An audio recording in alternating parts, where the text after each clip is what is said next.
inside this ring, on this microphone, I am easily the most complete pro wrestler on the planet. It's been almost a year since MJF won the AEW World Championship from Jon Moxley at Full Gear 2022. And quite frankly, it's been an entertaining title reign. He started as a despicable villain, and now he's completely embraced his new role as a very charismatic babyface. He's our scumbag now. Although he claims to start a bidding war in 2024 between AEW and WWE, Maxwell Jacob Friedman truly has become the MVP of all elite wrestling. In the last year, he defended his title against veterans like Bryan Danielson, Adam Cole, and Samoa Joe, and also faced new young stars like Ricky Starks. However, many feel that AEW has not been able to build new credible opponents who could match up to MJF and carry AEW on their backs the way he has. He says no one is on the level of the devil, and maybe that's the problem. Maxwell Jacob Friedman has always been a protected guy. The moment he showed up for his first AEW show, Double or Nothing 2019, fans knew that he was going to be a huge star from the get-go. AEW booked him like one. He even had a moment with Bret the Hitman Hart on that Double or Nothing card. So yeah, he was meant to be a future world champion. He was instantly clicking with the audience. His exceptional microphone skills and ability to insult people on a level that, once again, makes him like the devil, made him super must-see television. He developed a reputation as one of the best villains in the wrestling business, not just AEW, and he was effective at making the audience dislike him. If they don't like you, they want to see someone beat you up. He was paired with Cody Rhodes during the first few months, but this partnership was short-lived, as Max screwed Cody out of the AEW World Championship at Full Gear 2019, and even went on to defeat him at Revolution 2020. So yeah, AEW really wanted you to know that this was their guy. If you're working with Cody, they expect a lot out of you. He hired Wardlow as his bodyguard, who helped him win matches, and it worked out for his character. It was classic 80s wrestling villain in the modern times, and MJF was hitting it out of the park. Following this, he faced Jon Moxley for the AEW World Championship, but was unsuccessful in capturing the title. Just a year after making his debut, he was challenging for the World Championship. This is when his program with the legendary Chris Jericho got going. Remember La Dinner Debonair? Yeah, it was great, wasn't it? A singing, entertaining segment. Yes, singing, showbiz, glitz and glamour, Broadway with body slams. It was such a famous segment, it got written up in mainstream media. It became one of the most entertaining things that was going on in pro wrestling at that time, and this allowed MJF to show his versatility as a performer with the singing and dancing alongside Jericho that added depth to his character. Jericho was able to survive MJF's labors of Jericho to get the match he wanted, and who would be the dirtiest player in the game? Who would use their baseball bat? Not Jericho. MJF couldn't even get away with hitting him with his dynamite diamond ring, but MJF used Jericho's Judas effect on him and, shockingly, humbled Jericho, winning by submission. Up until 2021, Max had already become a certified main event star, rocketing to that level, having won the Dynamite Diamond ring that we mentioned earlier, a ring he still has to this date. He also defeated young stars like Sammy Guevara, Jungle Boy Jack Perry, and Darby Allin in big featured matches, and fans were patiently waiting for AEW to give him the world title that many thought he would get. Before he could win that championship, though, he had to face the biggest challenge of his career: CM Punk. Punk made his debut in AEW in August of 2021, and within a few months, Max stepped up to the best in the world to prove that maybe he was better. Both Max and Punk are known for exceptional promos, and that's what we got from both of these guys together. These two stood in the ring for the first time and traded verbal jabs, and it was absolutely electric. Maybe one of the best modern talking segments in wrestling at the time. There was a long build leading up to their first match, which was in February of 2022 on an edition of Dynamite in Punk's hometown of Chicago. I saw this match. It was absolutely classic. Live in the Wintrust Arena, MJF got the win, sneaking by with the assist of Wardlow. However, that MJF-Wardlow allegiance would not last long, and when they met at Revolution on March 6, Punk got the win in a dog collar match because Wardlow didn't want to help MJF this time. A bloodied and sweaty Punk with a dog collar chain around his neck walked out victorious, and MJF walked out furious. He started an instant feud with his now former bodyguard Wardlow and absolutely got destroyed by him at Double or Nothing. But there was a lot of other things going on off screen that had more people talking than the match itself.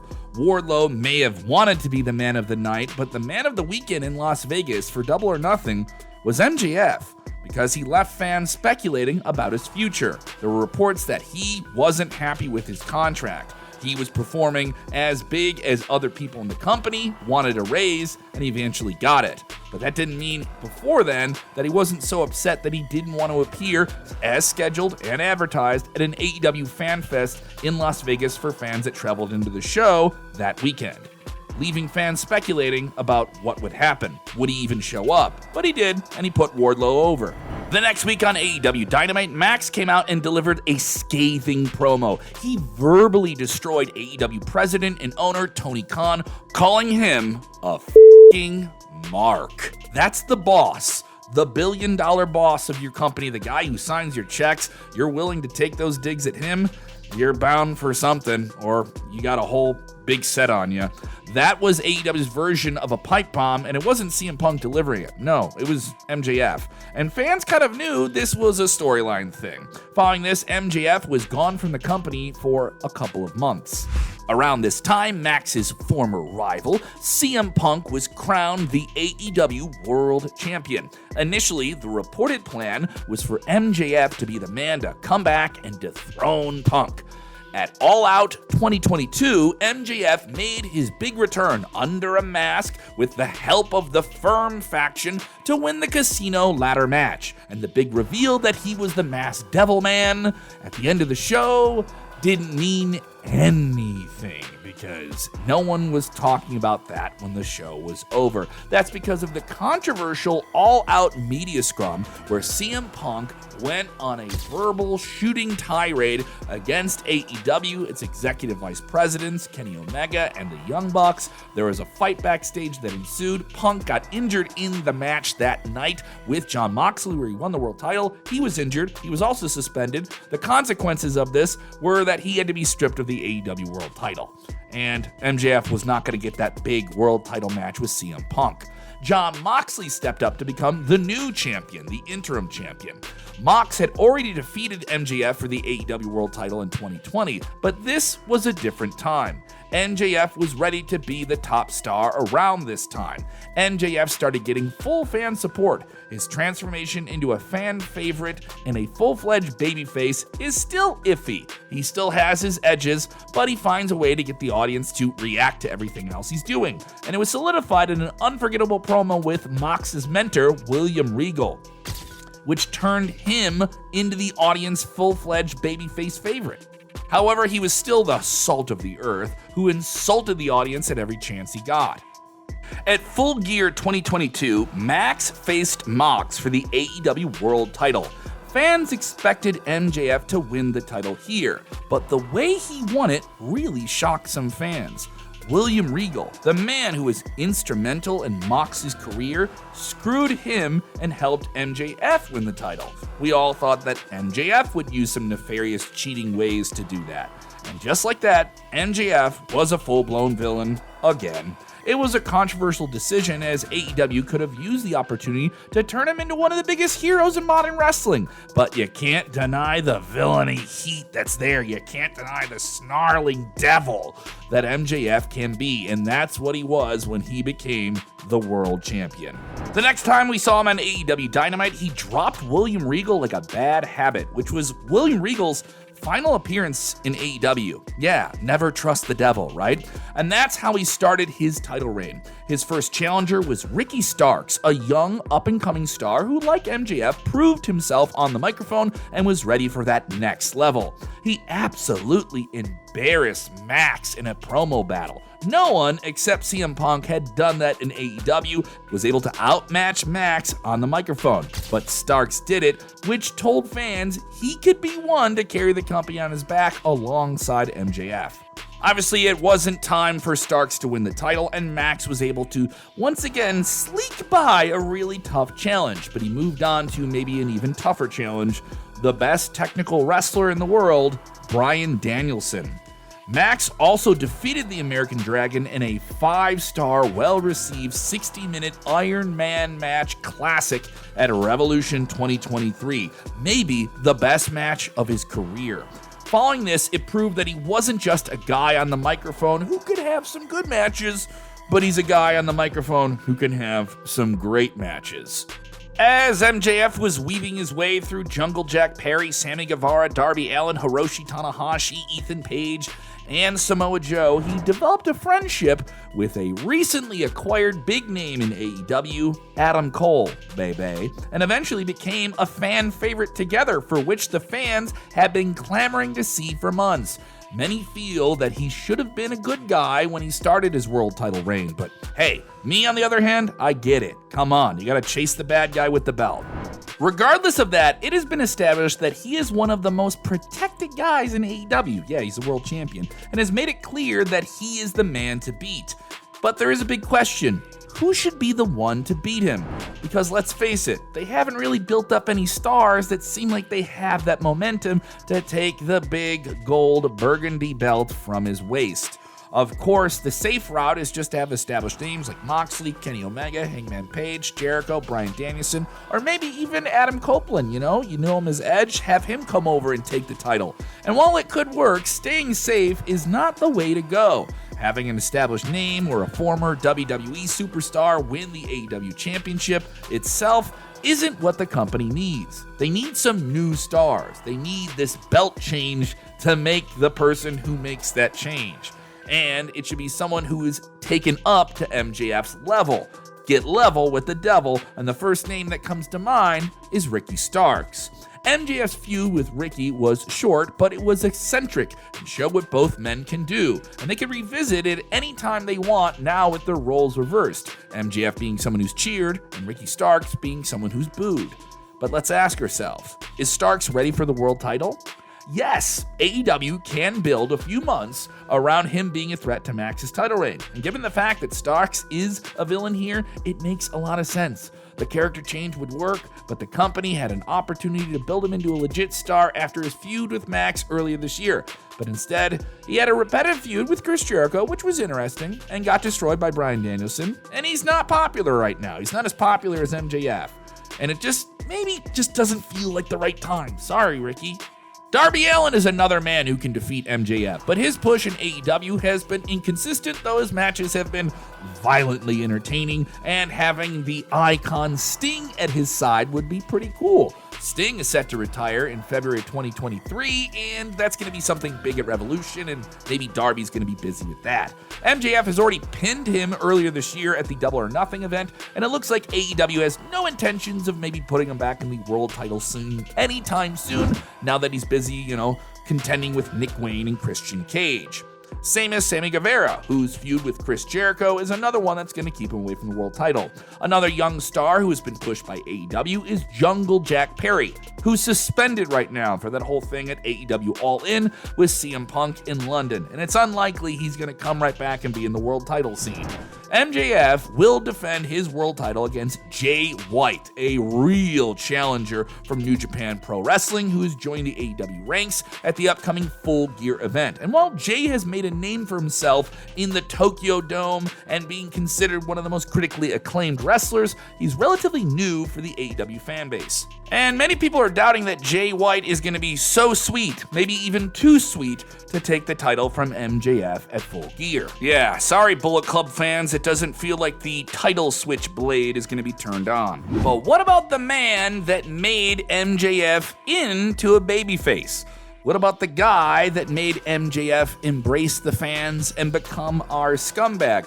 What about the guy who won the Ring of Honor tag team titles with MJF at AEW All In and also main evented the show with him in London? What about Adam Cole? MJF already defeated Cole. Yes, he's a former NXT champion, and many people feel that Cole has the character motivation to be the one to dethrone Max based on this long-time story that AEW's been telling with both men. And ever since Cole came to AEW, Tony Khan has gone out of his way to make him feel special, just like MJF, and maybe that's why they are paired together right now. But let's ask ourselves, does Cole really need this? He's already known as a name who was the face of NXT and reigns supreme in the black and gold brand. Sure, he deserves an AEW World title, but beating MJF will rob AEW of the opportunity to create a new, fresh main event star. Now let's talk about a few names who could benefit most by defeating MJF for the title. Orange Cassidy, the two-time international champion, OC, is ready for a main event push. He's already proved that he can be a reliable champion with his long international championship reign. Honestly, they should have booked him in a world title feud after he lost that championship to Moxley at All Out, but he was red hot coming out of that match. He's never had a full-blown rivalry with MJF and AEW, though they've interacted, and it is something that should happen and would be kind of exciting. He has a connection with the audience, he's really considered an AEW guy through and through, and gets huge reactions wherever he goes. Dethroning MJF for the AEW World title will elevate him to a status of megastar that some people think he already is. Another man who has never faced MJF is the roughneck Eddie Kingston, who can also be booked as a threat to Max's world title reign. He's a threat to anyone he gets in the ring with. He is the reigning and defending Ring of Honor World Champion and the New Japan Strong Openweight Champion. He's known for his raw, authentic, passionate promos. I've worked with Eddie Kingston on camera for AEW, and on the independent circuit, I can tell you there is no one who has as much conviction when they speak on camera as Eddie Kingston. He is what he says he is. His genuine energy facing a maybe possibly more sneaky, manipulative, and cheating MJF. Can you imagine the promo battle between them? It would be fire! Yes! He is on the older side, but age is a number in wrestling right now, and Eddie Kingston is proving it with his longevity, fighting through injuries, and still keeping 2 title belts. Maybe the underdog narrative with him getting some sympathy, a compelling choice to chase the AEW World title and become even bigger.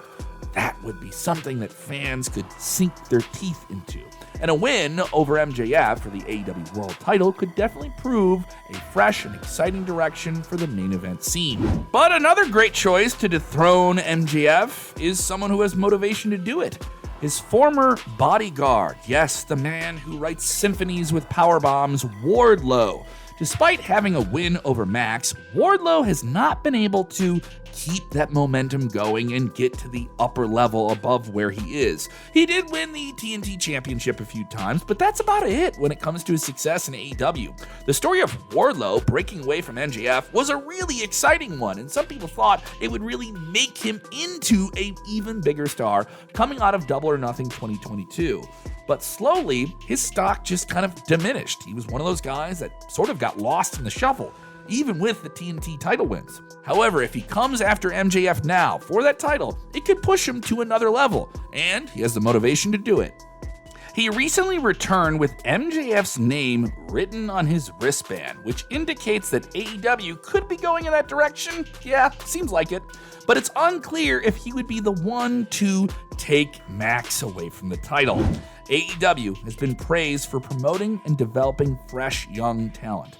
Elevating Wardlow to the AEW World Championship would be a testament to the company's commitment, providing opportunities for emerging stars and bringing a new face at the top of the card. In the world of professional wrestling, title reigns serve as a platform to elevate not only the champion, but also the promotion that champion represents.